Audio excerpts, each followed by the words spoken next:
StreamYard.com.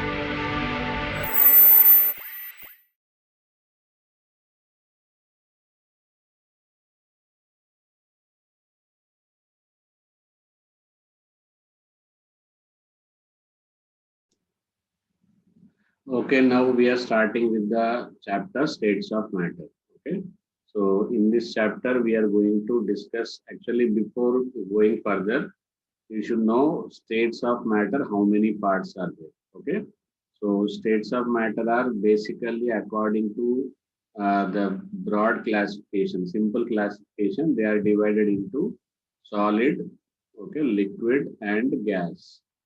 So, but these are the normal classification. Okay.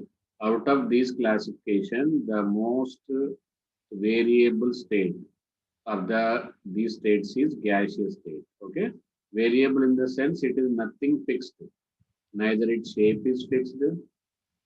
Okay. Nor its volume is fixed. Okay. So this is not fixed. This is not fixed. That's why it is the most variable state and most systematic states. Okay, systematic state is our solid state. Okay, because in the solid you will find everything intact. The shape is also fixed. Okay, and volume also fixed. So therefore we need to study this one to understand the systematicness. We should study mostly this one also because why it is variable. Understood? So this liquid state is not much important because if you know the solid and gas, then you are knowing something about the liquid because liquid shape is not fixed. For the liquid shape is not fixed, but volume is fixed. Understood? So some properties are from solid state, some properties are from the liquid gaseous state. Okay. See, their shape is not same as a gaseous state, volume is fixed as solid state. So that's why liquid state is not much important. Okay. So most important chapters are solid state and most important topics are solid state and gaseous state.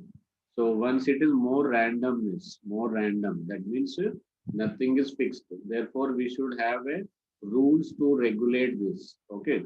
So we are going to study about the gaseous state first. Okay. So once we say it is random, there should be some parameters must be fixed. Some parameter must be fixed for the gases. Okay. So there are mostly useful parameters are four parameters. Okay. First of all, volume. Second one, pressure.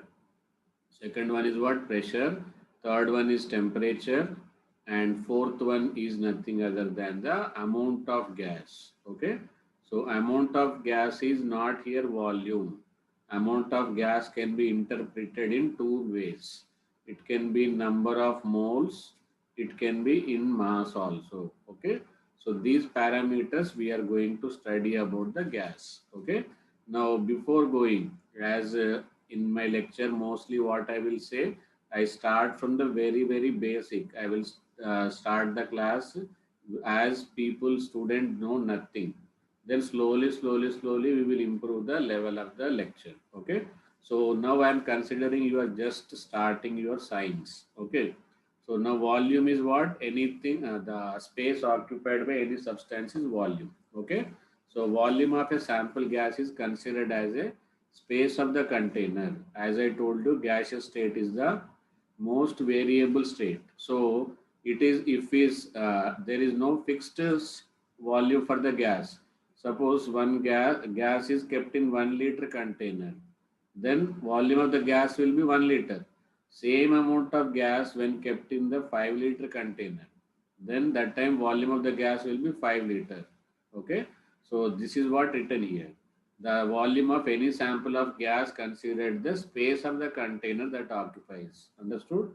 So when you keep it in 5 liter, 5 liter will be the volume of the gas. Okay, and occupied by the gas molecule is negligible as compared to the volume of the container. Okay, so even though we are providing it 5 liter, but it don't require. Actually, frankly speaking, 5 liter container, even it does not require 0.05 liters also, but it occupies because it have facility. Just using the facility, understood? So volume is measured in milliliter, meter cube, centimeter cube. Okay. So this conversion, most of the people are very reluctant about the units, but they will come to know this importance once they solve the numericals without changing the units into considerable correct part. Okay. So most of the people will feel that 1 liter is equal to 1 meter cube. Okay. No, it is not like that. 1 decimeter cube. Okay. Decimeter cube is something else. See, 1 liter is equal to 1 decimeter cube. But when you convert into meter cube, 1,000 parts lesser. Okay. 1 liter is equal to 1,000 parts lesser in meter cube. Okay.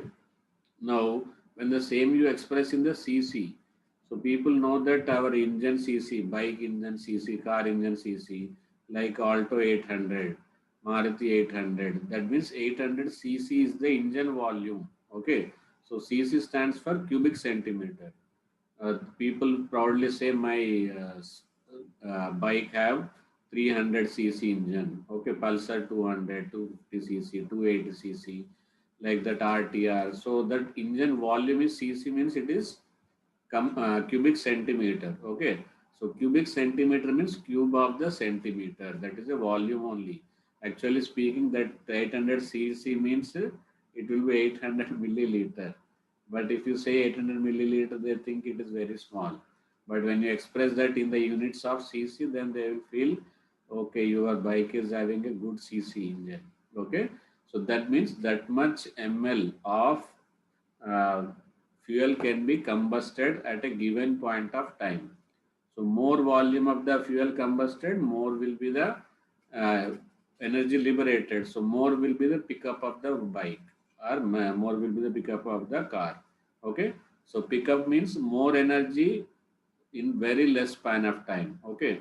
So people are very hurry. Suppose red light is there, and they wanted that their bike should rise from the 0 to 100 kilometer per hour, 100 kilometer per hour in 2 seconds, 3 seconds. That's where racing bikes are there. Okay. So what are the specifications requirement in the racing bike? Only engine volume must be heavy. So once engine volume is heavy, then it ready to produce the energy required for rushing up from the 0 to 100 kilometer in fraction of seconds. Okay. So this is the volume importance in our daily life. I think it is clear now. Okay. Mainly conversion factors are very important. 1 liter is equal to 1,000 milliliter. Only this part people know. Very few people don't know that it is not 1 meter cube, it is 10 to the power of minus 3 meter cube. 1 liter is also called as 1 decimeter cube, and 1000 cc also milliliter same. 1 milliliter is equal to 1 cc. Okay, it is clear now. Now let's go for the next. This is the first unit of the gas parameter. Okay. Now let's see the very fundamental units. Pressure. Okay. So pressure is the most important, as because it got so many units. Okay. Why it is important? It does not mean that directly question will be coming from this, and not for only the question purpose. In life, it should be learning process, and learning should not be only for exam. Okay. So what is the pressure? Molecules of a gas in a continuous random motion. Molecule will never rest. They are not lazy. Okay. The most laziest state is the solid state. They don't want to move also. Okay. If you ask them to move, then they will move left and right by keeping there only. Okay. So but random motion, gases are in the always continuous. They never take rest. They never stay at one place. They frequently collide with each other. Once they are always in moving. Okay. So some sales representative says always I have to move because my profession is like that. Okay. So once their profession is like that, every time they are going on the bike, then there are chances that accidents may take place. Same will happens with the gaseous state also. So once they are always in moving, they will collide either with each other or with walls of the container. Okay. So collision with each other will result in the reaction. Collision with walls of the container will result in the pressure. Okay. So this is most important. Suppose this is the container. Okay. This is a molecule A and this is molecule B. This is walls of container. When A collides with B, then it will result in some product C. When A collide with container walls, then that results in pressure.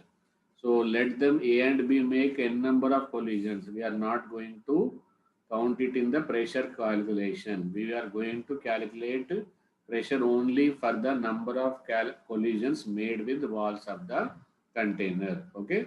So it is measured as force per unit area.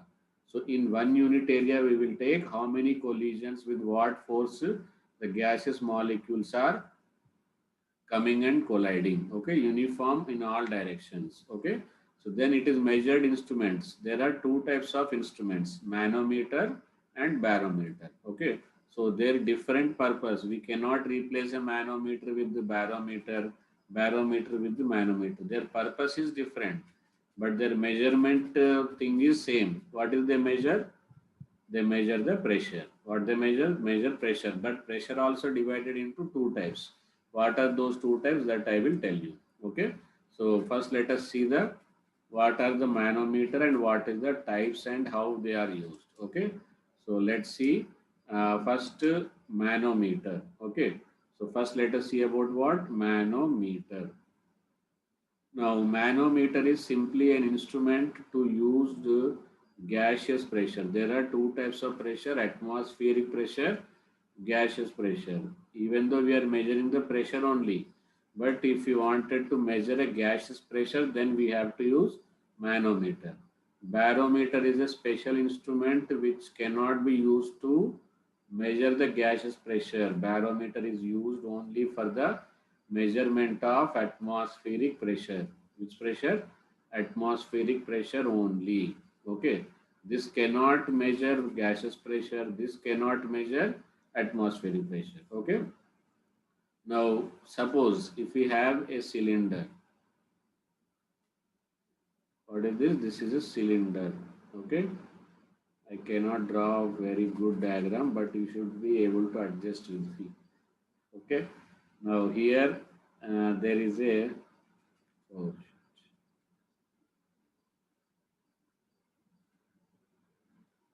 okay, here this is a container containing the gas. Now it is a manometer is a J tube. Some place they write it as a U tube, but don't write that U tube. Okay, it is a J tube. See, you can understand with the shape. It is not A, it is J. Okay, so here this is a J tube. This J tube only called as a manometer. Okay, but additionally, what we will do, we will put some mercury. We will put some mercury into this. Okay, so mercury is the heaviest metallic liquid. That's why we prefer over here. Now, this is a open-ended manometer. This is called as what? Open-ended manometer. Which meter? Manometer. Okay. Now open-ended manometer. Now here this side the gas is exerting pressure. The gas is exerting pressure on this, and from this side atmospheric pressure is there. Okay. So whether it will go up or down, that depends upon the comparative quantity. Suppose it is going up, then that means that gaseous pressure is greater than atmospheric pressure. Okay.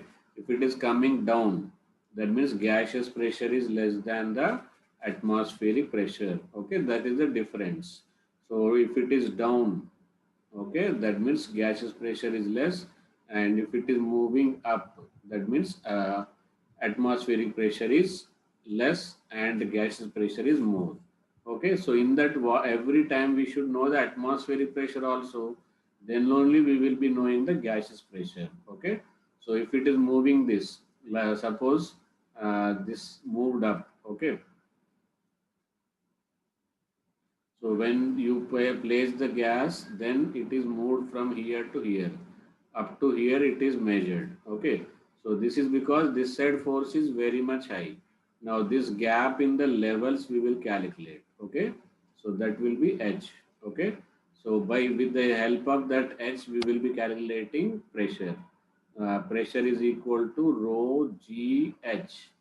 Rho is the density of the liquid used. Here we are using the mercury. G is the gravity and H is the difference height. So this height you will substitute here. Understood? Now this will be the pressure, difference of the pressures. Okay. This is atmospheric pressure and gaseous pressure.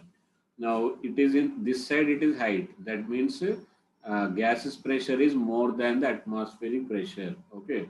So this height is directly proportional to, this height is directly proportional to gaseous pressure and inversely proportional to atmospheric pressure. Okay. So this is how we will use the open-ended manometer. But what is the disadvantage? Every time we use the barometer to find out the atmospheric pressure, then that must be subtracted from our total pressure. Then you will get the gaseous pressure. So to avoid that confusion, nowadays people are very smart. Okay. So they use the things it very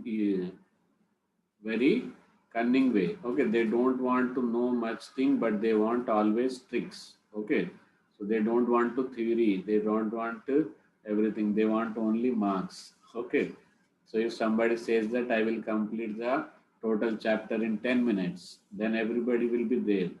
If somebody says I will teach till 10 hours, nobody will be there because everybody is smart enough, but they don't know that 10 minutes he will teach nothing and 10 hours he will calculate everything and will tell you. Okay, so that is the problem of the new generation of the people.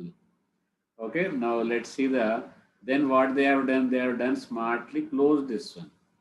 Now there is no janjat of the atmospheric pressure, no jig of the atmospheric pressure. If it is going up, that means gaseous pressure is more. If it is coming down, then gaseous pressure will be less. Okay, so directly we'll come to know with the help of the height. Okay, so this is the open-ended manometer and closed-ended manometer. So better one we will be which? Oh, which one will be better one? Open-ended, closed-ended manometer will be better one. Okay, closed-ended manometer will be better because it involves less interaction by the atmospheric pressure. Okay, so now let us see the barometer. Okay, now let us see what barometer. Barometer is meant for, not meant for gas pressure. Okay, we will keep it on the earth. Okay, so on the earth, actually see, in Indian culture, we will treat our earth also as a goddess. Okay, why? Because it is in always in continuous, it is receiving continuous force from the atmospheric gases. Every fraction of second, so many of gases are coming and colliding it. Still, it is smiling. Okay, and it is giving you fruits, it is giving you food, it is giving you water. Okay, so how many gases molecules are colliding per unit area on the earth surface? It is called as a earth atmospheric pressure. Okay, it is called as what? Atmospheric pressure. Now we will keep it on the mercury in a trough. Trough means height is less and width is more, and in that we will keep a what do you call this one? Test tube. Okay, so test tube of 1 meter length. Understood? And that is also filled with mercury, but when you keep it upward, upside down, then some mercury will come down. Some mercury will come down. Okay. Now, if suppose atmosphere, this pressure is what? Atmospheric pressure. Okay, this pressure is atmospheric pressure.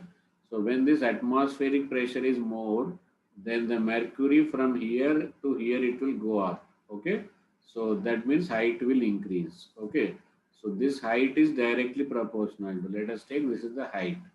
Now this is called as what? Barometer. Okay, barometer contains basically a trough which is filled with the mercury.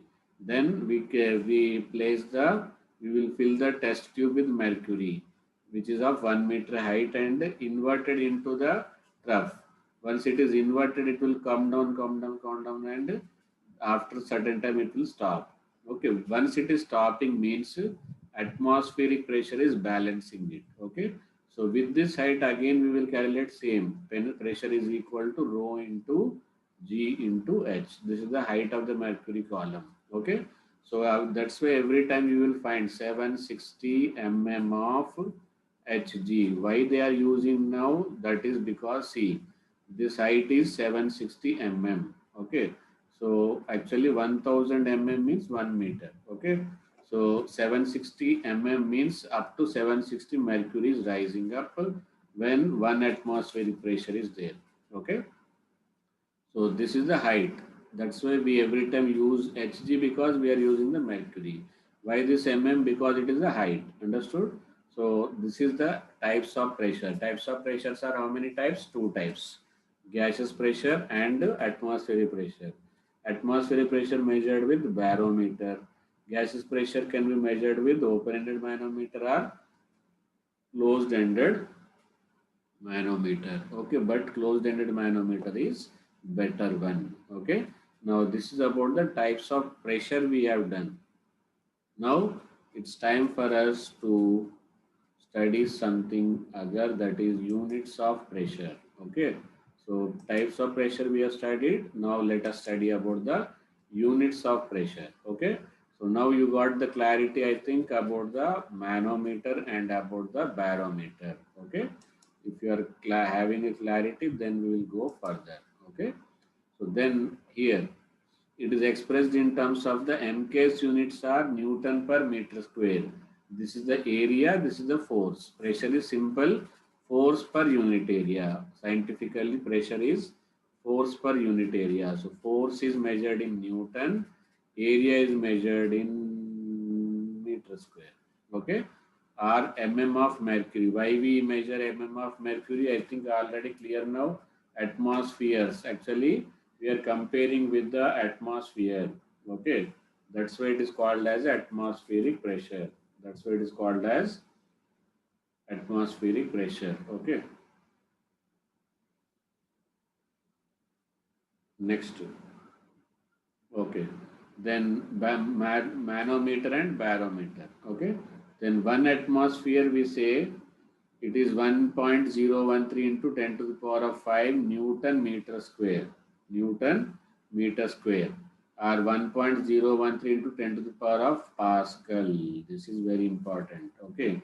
People don't know that 1 Pascal is equal to 1 Newton meter square. 1 Newton meter inverse only called as a Pascal. And 1 bar is equal to 10 to the power of 5 Newton meter square.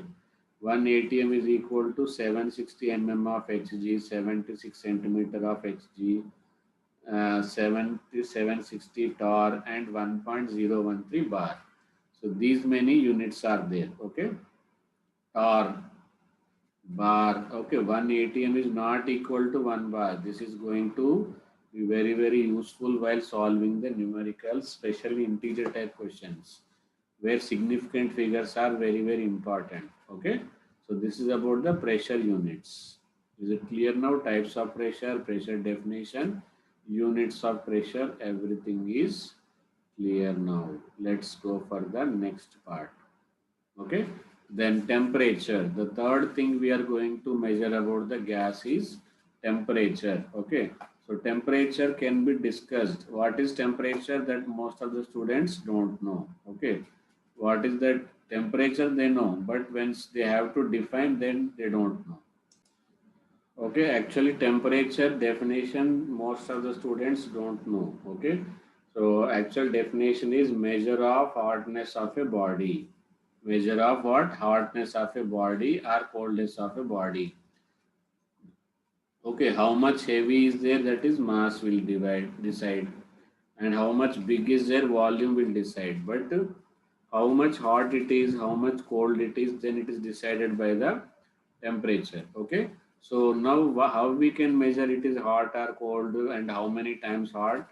Then we will use the metal which can expand.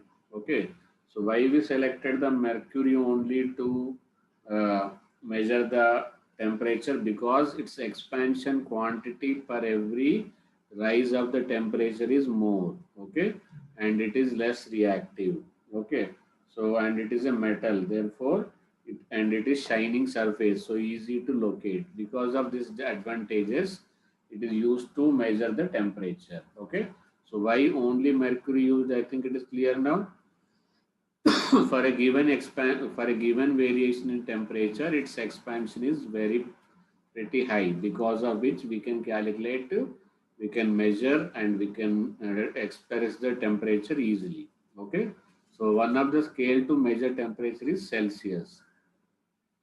Actually, Celsius is completely based upon the freezing point only.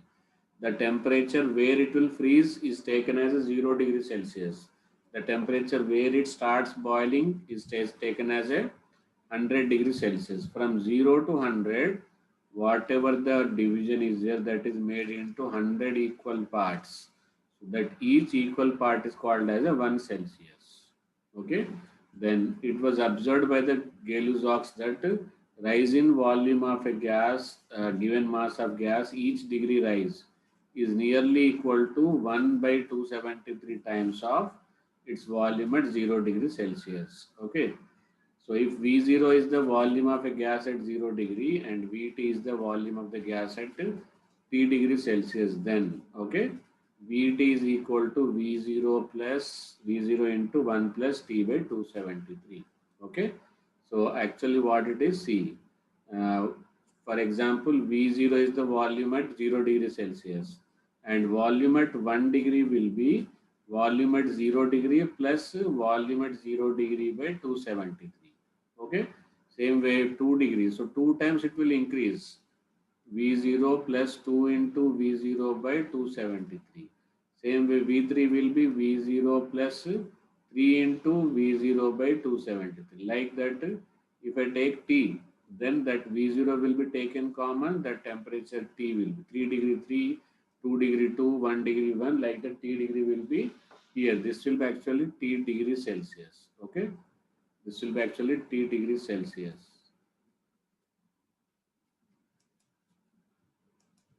Okay, T degree Celsius. Is this clear? So V0 plus by 1 plus T by 273. Okay. This is about the conversion of temperature from degree Celsius to Kelvin scale. Okay. So this is the mostly used. We have Fahrenheit also, but it is rarely used in the chemistry. But still, if you want, we can study. Okay. Then additional info. Okay. So additional info is that if Vt is equal to 0, if Vt is equal to 0, then T is equal to, actually Kelvin scale. 0 means temperature in Celsius scale will be minus 273. The volume of a given mass of gas is 0 at constant pressure, or we can say that gas would completely disappear it from minus 273. Why we have taken minus 273? Because below this temperature, gas will not exist at all. Okay. So once T is equal to minus 273, actually minus 273.15 exactly, okay, is the lowest possible temperature that can be achieved. Since below minus 273 volume will be negative, which is impossible. Therefore, then we started that it is called as absolute zero. Absolute zero means let any gas it can be there, that volume is called as absolute zero volume. Okay. Now this scale is called as absolute scale or Kelvin scale. Now for Kelvin scale it is minus 273. Okay. So we will start from here 0 degree Celsius. He told you can start minimum to minimum 273.15. So now it is shifted here. So once we wanted to convert into Kelvin scale, we have to add that. Understood? So this is the Kelvin scale and degree Celsius scale. Okay. Now, if you wanted, this is we rarely use, but we don't want that nothing should come in between you and your success in the examination. Okay. So if you want temperature in Fahrenheit, then 32 plus 9 by 5 T degree Celsius. Okay. So degree Celsius scale you put here, then you will get the answer in the Fahrenheit. Okay. Put and get.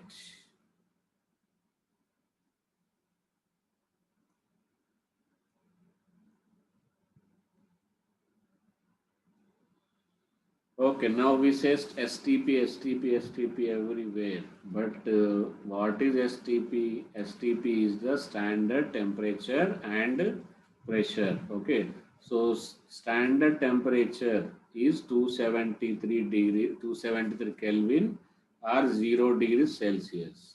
Pressure 1 atm. If you are providing somebody with 1 atm pressure and 0 degrees Celsius, that means that somebody is in STP condition. Okay, so the gas at this temperature is said to be at STP, and sometimes it is called as a NTP also. NTP means normal temperature and pressure. Okay, now we say ideal gas. So STP I think clear. Now in future wherever they say at STP, that means they are telling you to substitute T is equal to 273 273 Kelvin or 0 degrees Celsius. You are authorized to substitute. So whenever you want pressure, so you will substitute 1 atm. 1 atm means so many types you can convert as per the requirement of the question. Okay, so because already I told you this conversion factor, see 1 atm they are given, but units of others are in answer it is Newton per meter square. So that all you should be able to substitute them. Understood? So this is the requirement.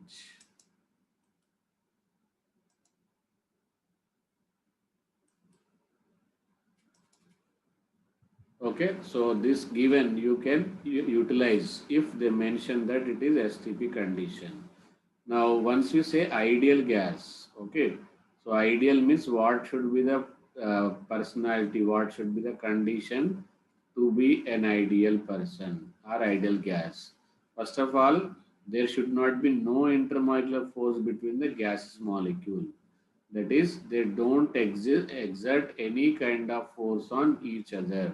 So there should not be any attraction or repulsion between the two molecules. If this is molecule, they should behave as they don't know anything and they don't need from one another. Then it is called as a ideal gas. Okay.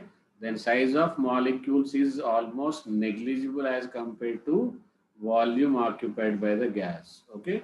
So that means they should occupy 10 liter, even though they require even 1 milliliter also they require. This is the actual volume. Okay. So size of the gas molecule is how much? 1 ml. But volume occupied is 10 liter, 10 into 1000 liters. So this is 1 ml is very, very, very, very less than the 10,000 milliliter. This is the second condition. Okay.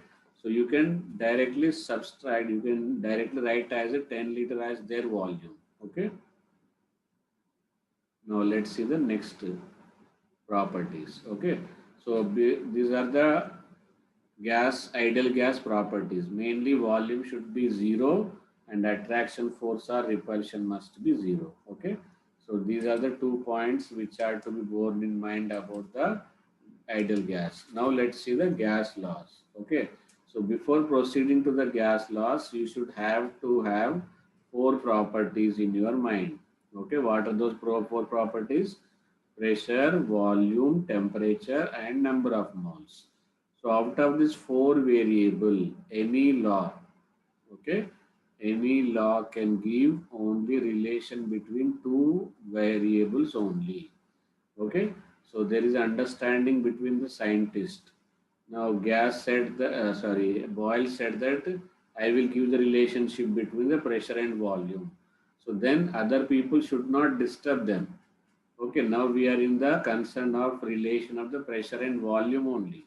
So temperature and number of moles should not be a problem for us. Okay, so that time they will remain constant. Okay, so that is what written here. At constant temperature, that means there is no disturbance from the temperature. And pressure of the pressure for a given mass of gas, that means moles are fixed, of any gas varies inversely with volume. So it says that pressure is inversely proportional to volume. Pressure is inversely proportional to what? Volume. Okay, we can say there are 2 things. We can say P directly proportional to 1 by V, We can also say P inversely proportional to V. So when you cross multiply, you will get a formula PV is equal to what? Constant. Okay. So once P1 V1 is also equal to K, and P2 V2 also is equal to K, obviously P1 V1 is equal to P2 V2. And during this, we are maintaining the temperature very constant. That's why they are called as isotherm. Therm means temperature. So temperature is fixed during the graph. Therefore, they are called as isotherm. Okay. So in the PV curve, as we move away from the origin, the isotherm will be represents higher temperature. What does it mean? That I will tell you. So during this curve,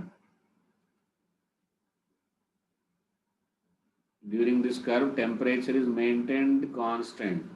So this curve is called as a isotherm, because during this curve drawing, temperature is maintained constant, and this is a temperature T1. Okay. Now the more move it away from the origin, okay, higher temperature. Here the more distance is at T2 and less distance is from the T1. Okay. That's why this D1 is less than the D2, therefore T2 is less greater than the T2. Okay, higher the distance from the origin, higher will be the temperature. That is what we can understand the graph. We can understand from the graph. Okay.